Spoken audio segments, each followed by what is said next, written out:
نبی علیه الصلاۃ والسلام فرمایي چې د شهید له الله سبحانه وتعالى شپږ انعامات ورکوي. شپږ انعامات.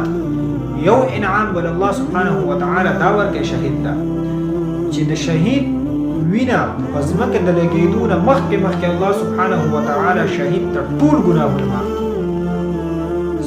وینه لا پزمکه لګیدلې نه وي شهید ته الله سبحانه وتعالى ټول ګناهونه معاف کړي. دویم انعام ول الله سبحانه وتعالى دا ورکوي چې د ځنکدن په وخت کې شهید ته خپل مقام او جنت الله سبحانه وتعالى وخی چې دا ستا جنت دی او دا ستا مقام.